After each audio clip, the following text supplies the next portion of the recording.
उस बेटी का बस एक ही लक्ष्य था, अपने माँ बाप का सीना गर्व से चौड़ा करना, जिन्होंने अपने सुख चैन की कुर्बानी देकर उसे आगे बढ़ाया था। वो पेशे से ट्रेनी डॉक्टर थी, जो पढ़ाई के साथ डॉक्टरी की प्रैक्टिस भी कर रही थी। वह अपने पूरे बैच में टॉप करके गोल्ड मेडल पाने का इरादा रखती थी। लाखों मिडिल क्लास लड़कियों की तरह वो भी एक ऐसे घर में पैदा हुई थी जहां प्यार तो बहुत था, लेकिन पैसे कम थे। उसके लिए कुछ भी आसान नहीं था। कोलकाता के भीड़ भाड़ वाले इलाके सोडपुर के एक छोटे से स्कूल से लेकर कोलकाता के आरजीकर मेडिकल कॉलेज में पढ़ने तक हर कदम उसके लिए एक नई उम्मीद थी।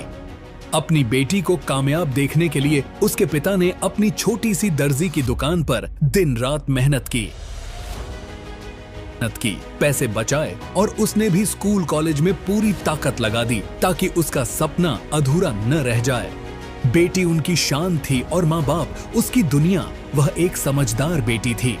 ऑटो, रिक्शा, ट्रेन से स्कूल, कॉलेज या दोस्तों के साथ जाती, लेकिन कभी कोई शिकायत नहीं की। बस यही चाहती थी कि उसके लिए कोई अलग नियम न बने और वो अपनी मेहनत की दम पर आगे बढ़े, पापा की कमाई से नहीं। वे एक दूसरे के लिए जीते थे। बेटी उनकी शान थी और माँ बाप उसकी दुनिया। उसकी पढ़ाई पूरी होने के बाद उनके जीवन में प्यार और पैसा दोनों आने वाले थे। घर का कर्ज उतर जाएगा और पैसे की टेंशन खत्म हो जाएगी।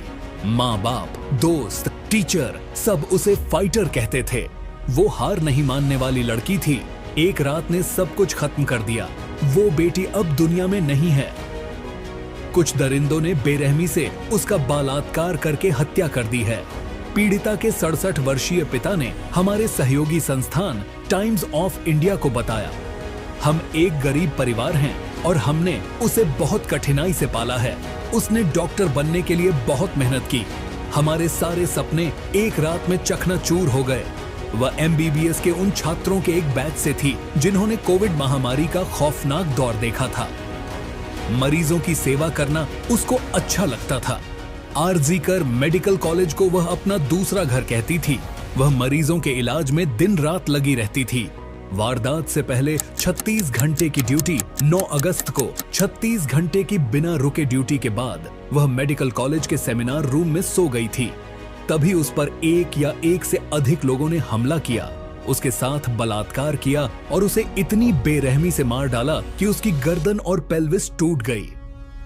अगली सुबह सेमिनार रूम में आए इंटर्न और साथी पोस्ट ग्रेजुएट ट्रेनी ने उसका शव पाया। उसका लैपटॉप, नोटबुक और सेलफोन उसके बगल में सही सलामत पड़ा था।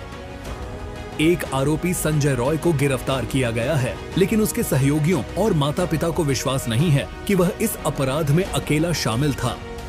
माता पिता ने कोलकाता हाई कोर्ट का दरवाजा खटखटाया, जिसके बाद CBI ने मामला संभाल लिया है और अब तक उसने कुछ सहपाठियों, सहयोगियों, वरिष्ठ शिक्षकों, प्रिंसिपल और अस्पताल के अधीक्षक से पूछताछ की है। इसी तरह के वीडियोस के लिए चैनल को सब्सक्राइब करें। धन्यवाद। मिलते हैं अगले वीडियो में।